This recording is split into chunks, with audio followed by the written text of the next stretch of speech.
आप सभी का हिंदी कक्षा में स्वागत है। आज हम लोग तीसरी कक्षा के व्याकरण का पहला पाठ जिसका शीर्षक है भाषा का पुनः अभ्यास करेंगे। ठीक है, तो सबसे पहले हम लोग जान लेते हैं भाषा क्या है। तो आप सभी को जैसे मालूम है, भाषा वह साधन या माध्यम है जिसकी सहायता से हम अपनी मन की बात दूसरों तक पहुंचाते हैं और दूसरों के मन की बात समझते हैं। जैसे बच्चों, अगर आप अपनी माँ से आइसक्रीम खाने के लिए जिद करोगे या किसी खिलौनों को खरीदने के लिए जिद करोगे, तो आप अपनी माँ से सबसे पहले ये बात कहोगे, अपने मन की बात अपनी माँ से कहोगे। तो यह कहना ही, यह बोलना ही क्या है? भाषा है। और भाषा का एक सटीक अर्थ होता है, बिना अर्थ के भाषा नहीं होती है। ठीक है, तो आप सभी आज अपनी पृष्ठ संख्या 5 देखिए। इसमें पेंसिल और रबर एक दूसरे से बातें कर रही है। ठीक है, तो यह बात करना ही क्या है? भाषा है। जैसे कि पेंसिल अपने मन की बात रबर से कह रही है और रबर भी अपने मन की बात पेंसिल से कह रहा है। ठीक है, अब आइए पृष्ठ संख्या 6 और देखिए, क्या आप बता सकते हैं यहाँ पेंसिल और रबर एक दूसरे तक अपने मन की बात किसके द्वारा पहुंचा रहे हैं? आप सभी को पता है, जैसे अभी मैंने बोला कि भाषा के माध्यम से पेंसिल और रबर एक दूसरे से अपने मन की बातों को बोल रहे हैं। ठीक है, दोनों भाषा के द्वारा अपनी बात एक दूसरे को समझा रहे हैं।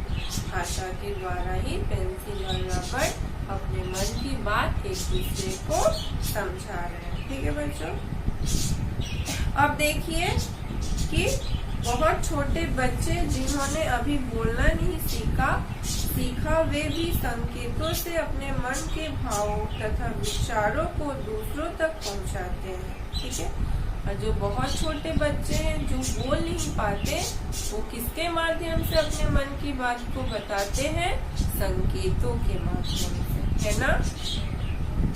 पशु पक्षी भी तरह तरह की आवाजें निकालते हैं, इस तरह वे अपनी बात कहते हैं। हम भी अपनी बात कभी इशारों में तो कभी बोलकर और कभी लिखकर दूसरों तक पहुंचाते हैं। ठीक है, पशु पक्षी भी अपनी भाषा बोलते हैं और हम लोग भी कभी कभी इशारों में तो कभी बोलकर तो कभी लिखकर अपने मन की बात दूसरों तक पहुंचाते हैं। ठीक है, इन सब के लिए हमें भाषा का सहायता लेना पड़ता है। इन सब को करने के लिए हमें भाषा की सहायता लेनी पड़ती है। जैसे हमें अगर इशारे में भी बात करनी हो तो वो भाषा का एक माध्यम है, और बोलकर भी बोलना भी भाषा का एक माध्यम है, और लिखकर अपने मन की बात दूसरों तक पहुंचाना भी भाषा का ही एक माध्यम है। ठीक है,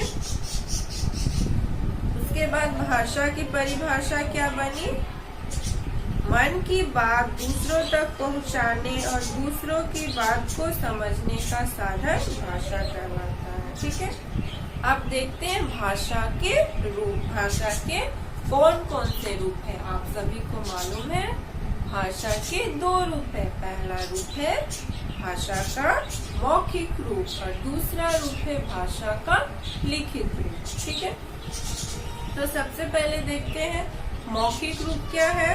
जब हम बोलकर अपनी बात दूसरों तक पहुंचाते हैं और दूसरों की बात सुनकर समझते हैं तो वो भाषा का मौखिक रूप कहलाता है। जब हम लोग बोलकर अपने मन की बात दूसरों तक पहुंचाते हैं और दूसरों के मन की बात को सुनकर समझते हैं तो वो भाषा का मौखिक रूप होगा। ठीक है, अब आइए पृष्ठ संख्या 7 में।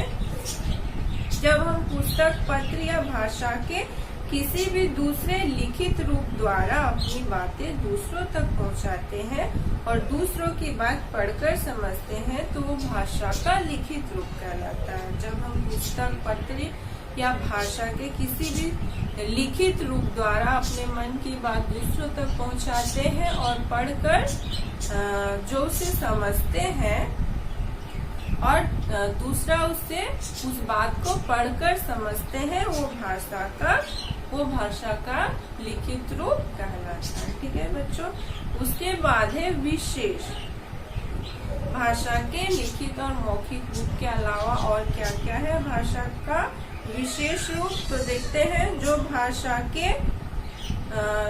भाषा पूरे देश में अधिकांश लोगों द्वारा बोली जाती है उसे राष्ट्रीय भाषा कहते हैं। जिस देश में भाषा का सबसे ज्यादा प्रयोग होता है वह उस देश की राष्ट्रभाषा होती है और हमारे भारत में सबसे अधिक हिंदी बोली जाती है, इसलिए हमारे देश की राष्ट्रीय भाषा क्या है? हिंदी है। ठीक है। भारत की राजभाषा हिंदी है और भारत की राजभाषा भी हिंदी है। ठीक है। और हर वर्ष 14 सितंबर को हम लोग हिंदी दिवस मनाते हैं। हम लोग हिंदी दिवस हर वर्ष 14 सितंबर को मनाते हैं। ठीक है। तो आज के लिए यहीं तक। अगली कक्षा में हम लोग इसके अगले अंश का पुनः अभ्यास करेंगे। ठीक है बच्चों। तो धन्यवाद।